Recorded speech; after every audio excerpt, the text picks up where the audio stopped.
Okay, so good day and welcome to another video lecture.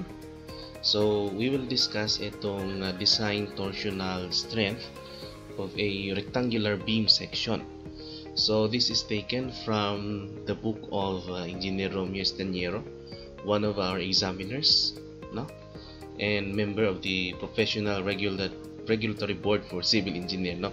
So meron diyang pinablish na libro. So that is Reinforced Concrete Principles.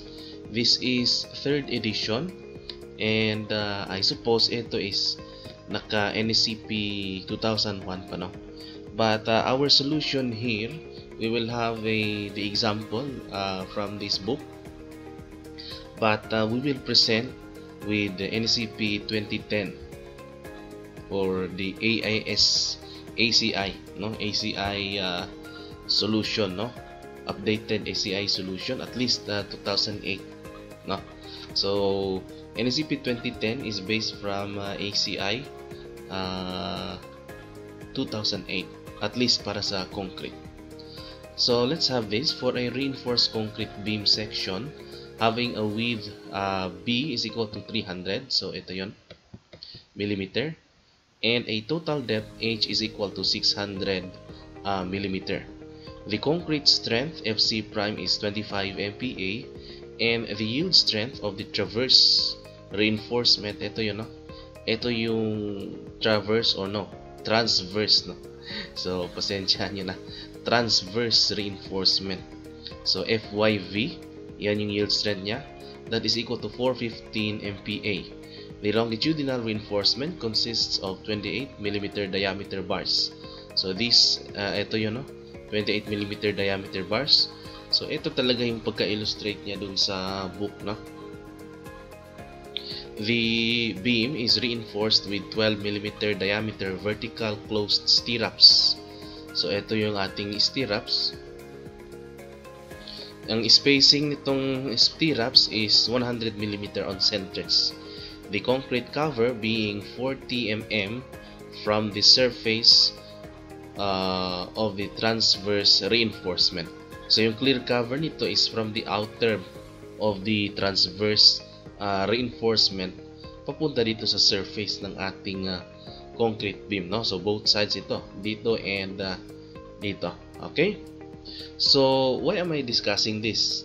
Isa ito sa lumabas actually, no?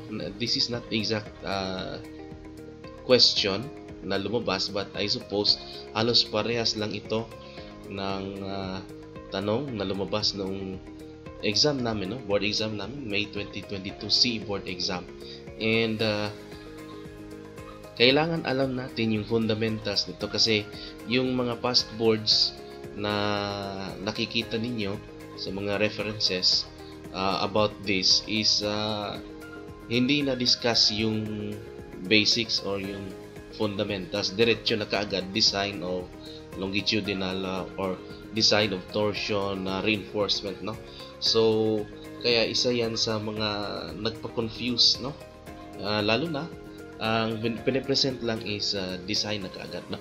So we will focus muna ano ba itong basics ng torsional strength for a rectangular beam section. Okay, so question letter A, determine the magnitude of the factor torsional moment below which the torsion can be neglected from the design.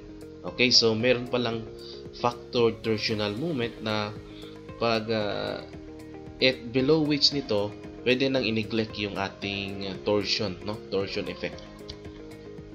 So according to NSCP specifications, this is also aligned with ACI.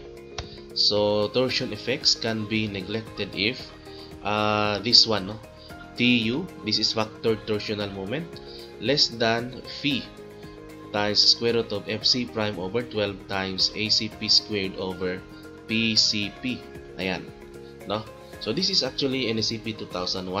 Wala namang pinagkaiba yung 2001 and 2010, no? So sa ACI, this is 0.083, but 1 over 12 is 0.083. Okay, so yung ACP is the area enclosed by the outside perimeter of the concrete cross section. Ito yun, no? ito, outside perimeter, ito yun, of the concrete cross section. And PCP is the outside perimeter. Ito yun. Ito, outside perimeter of the cross section. Okay, so pwede natin i-neglect yan. So, yung phi na gagamitin natin, the reduction factor, is 0.75 for shear and torsion. At least based from NSCP 2010-2015, but this is also based from ACI, no? At least yung reference na ginamit ko dito is ACI published in year 2008, no? So yung ACP natin dito, this is equal to 300 by 600, so this is 180 times 10 raised to 3 square millimeter. Yung PCP is 2 times 300, ayan, no? And plus 2 times 600. So this is equal to 1,800 square millimeter. Okay? So TU should be less than or equal to 0.75, no? Dito 0.75. Square root of, yung FC prime natin is 25 over 12.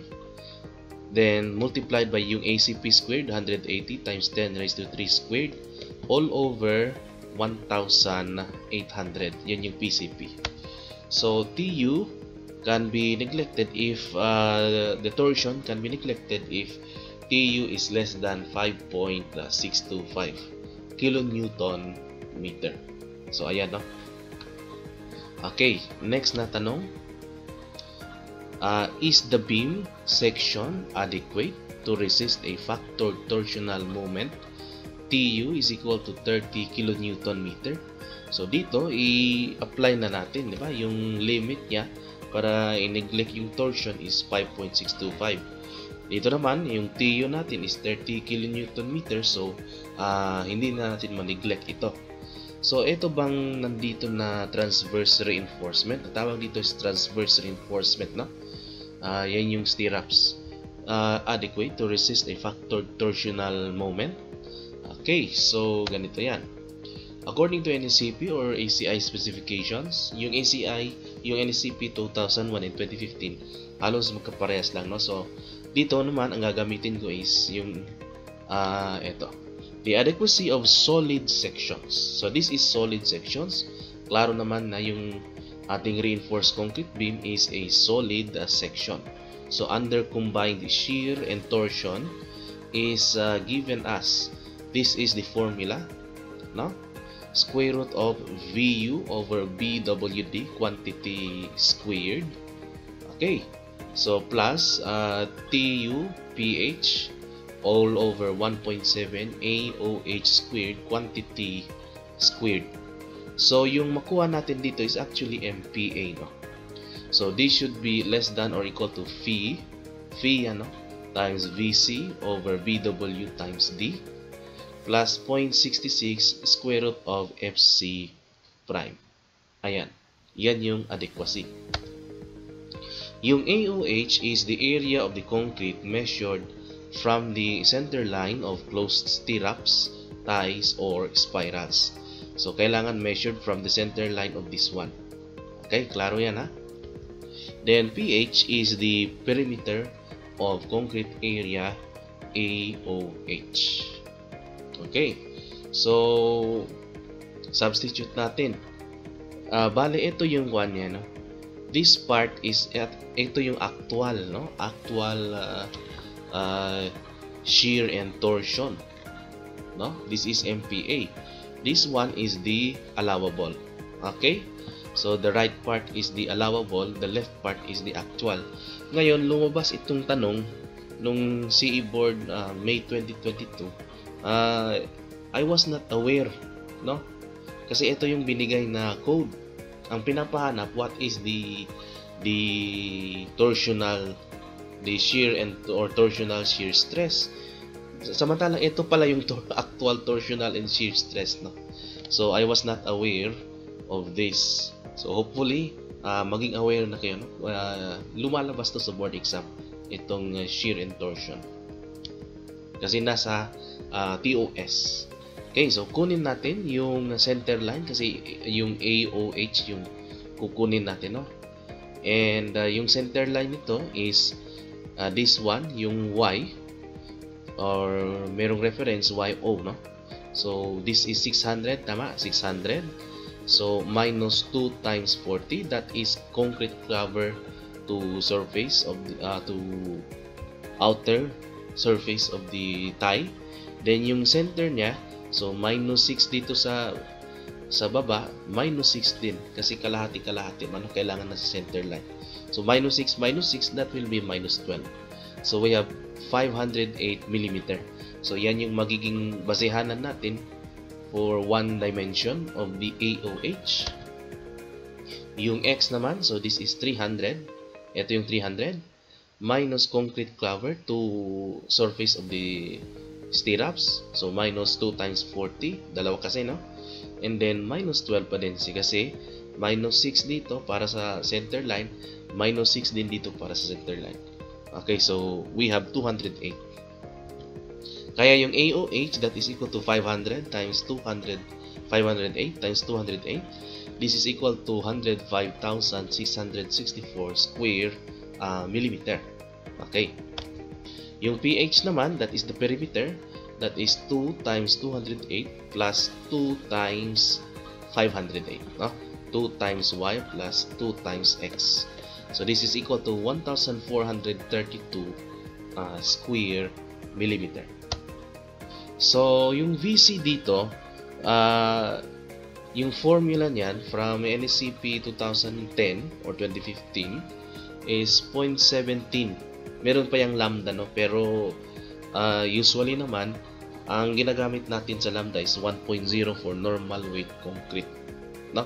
So wala namang lightweight concrete na ginagamit natin. Usually for structural engineering, we use normal weight concrete. So ito yung ginagamit natin, no? 0.17 square root of FC prime.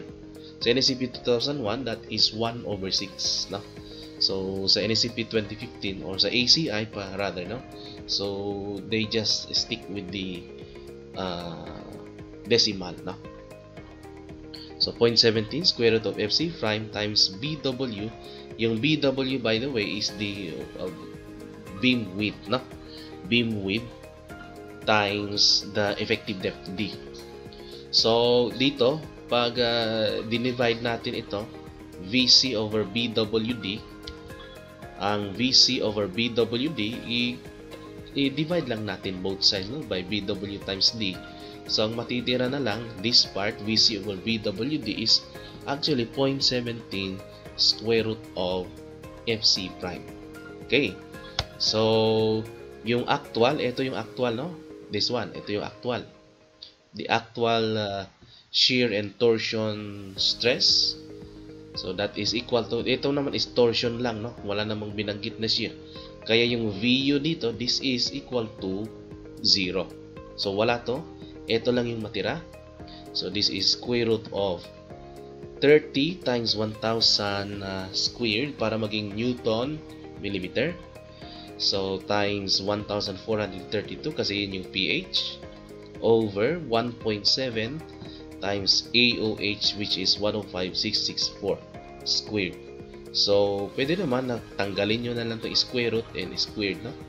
So the result of that is 2.26 megapascal.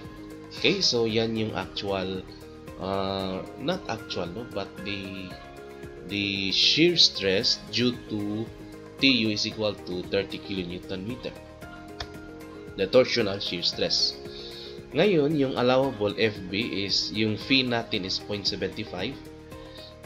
And then, ito, nakuha man natin ito. Ito yun, VC over BWD, 0.17 FC prime, square root of FC prime. So, 0.17 square root of 25 plus 0.66 square root of 25.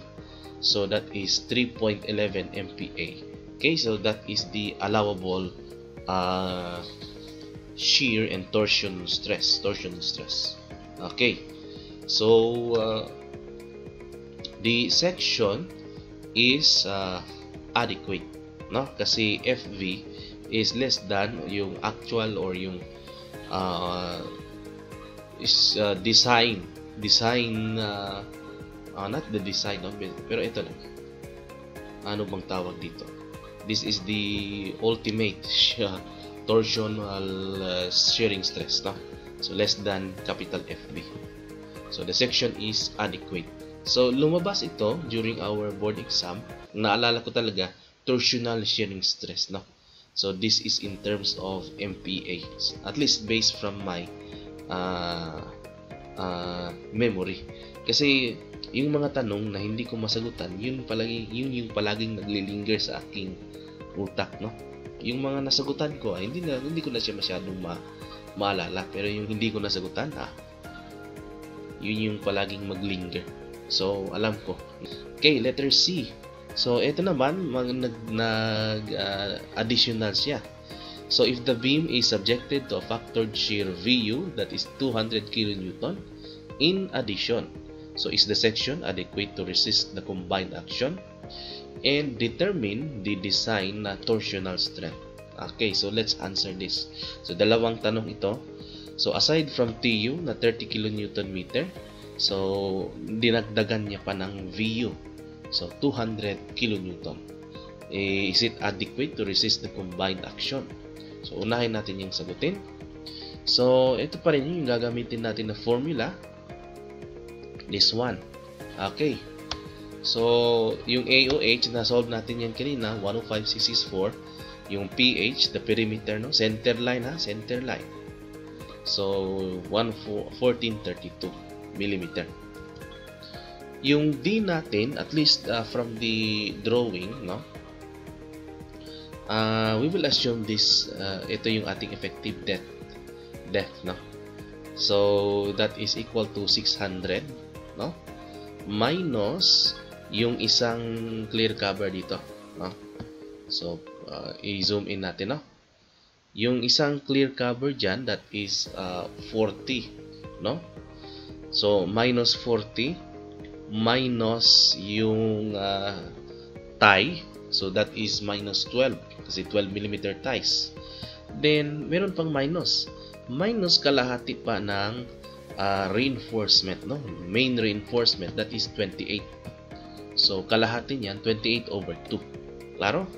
So 600 minus 40 minus 12 mm ties, and up to the centroid of the reinforcement minus 28 over 2. So this is equal to 534 mm. Yan yung ating D. So yung FV natin, so ito nadagdagan lang ito, no? Na-solve man natin ito kanina, kaya lang dagdagan pa natin. VU is 200 kasi 200 kN man. So times 1000 na lang para maging Newton over BW, that is 300, ito yun, no, times the effective depth, that is 534. So quantity squared. So ang result nito is 2.58 MPa. Yung nakuha natin kanina na allowable torsional and direct shearing stress is 3.11 MPa. So small FV is less than large FV. Ito yung allowable. Ito yung bale, ito yung limit, no? Ito yung limit. So the section is adequate.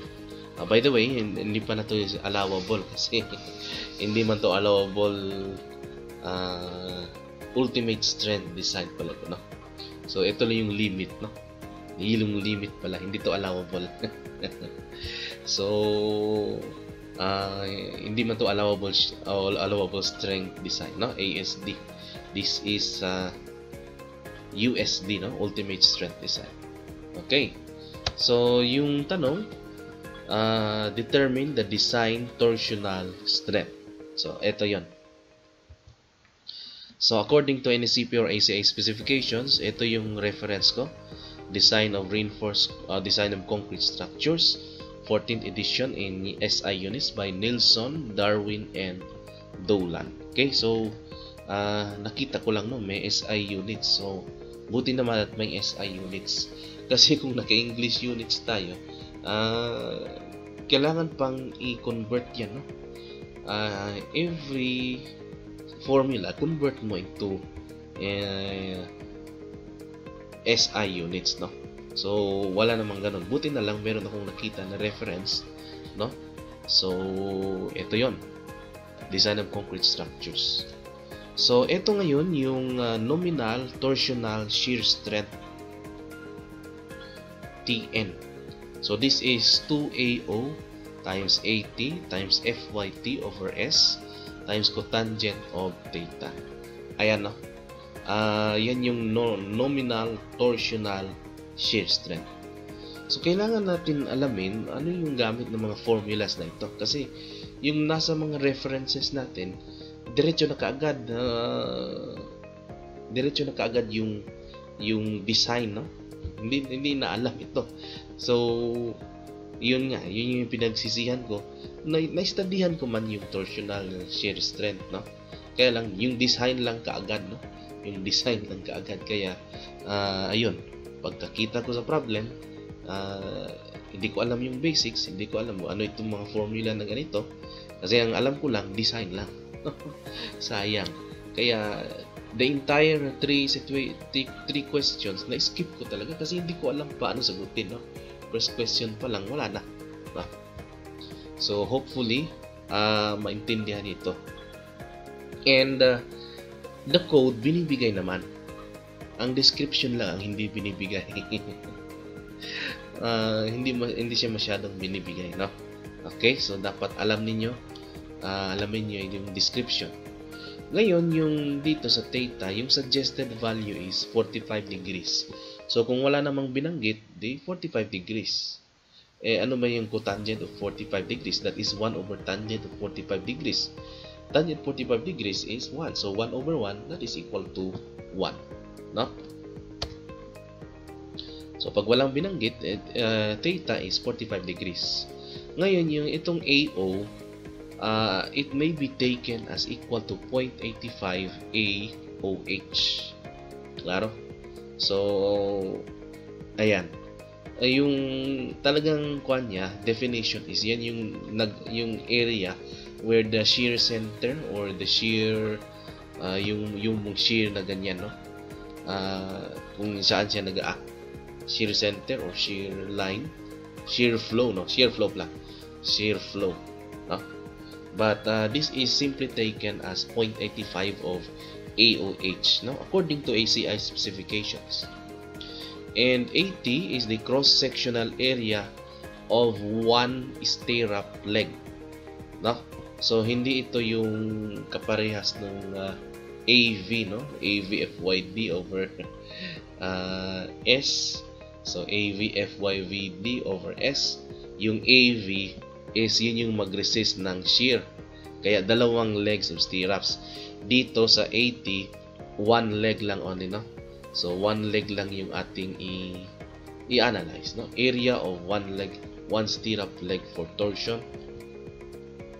FYT is the yield strength of the transverse reinforcement. So binigay naman ito, no? The yield strength of the transverse reinforcement, FY is 415 MPa. Okay. So yung AOH na nakuha natin kanina is 105.664. So yung AO, that is equal to 0.85 of that, 105.664. So this is equal to 89814.4 square millimeter. Kaya diretso natin substitute dito, no? Meron mang spacing na binigay, that is 100 mm. Klaro? Then meron namang area ito. This is 12 mm diameter vertical closed stirrups. So TN is equal to 2 times AO, 89814.4 times ito. Shortcut ko ito, no? Ito yung tinuturo ng mga review center. Kasi kung i-pi over 4 mo pa yan, medyo hassle na ng konti, no? Kaya yung ibang review center, 0.25 pi, no? Pi over 4 yan times 12 squared. That is the area of the one stirrup leg. Times FYT, binigay naman yung yield strength of transverse reinforcement, 415. Cotangent of 45, that is just equal to 1 over the spacing, that is 100. So yung nominal, no? Nominal torsional shear strength is 84.31 kilonewton meter. So, ang ginawa ko na lang dito is i-divide ko ng 1,000 squared. Kasi this is naka-newton millimeter man ito, no? Newton millimeter ang ibibigay nito. So, I divided it by 1,000 squared or times 10 raised to 6. Ngayon, yung TU, yan yung design torsional strength. So, TU should be less than or equal to Phi times Tn, no? So, TU is 0.75, no? Kasi yan yung sa shear and torsion times 84.31. So, the design torsional strength is 63.23 kilonewton meter. So, ayan, no? Hopefully, naintindihan na natin at least kung hindi man yung full, alam na natin yung mga formulas, no? Nakilala natin yung formulas, saan ginagamit yung formulas. Kaysa naman, nagsosolve tayo ng mga references, diretso lang kaagad, design the torsion. Ayan. So, hopefully, naintindihan ninyo itong ating discussion.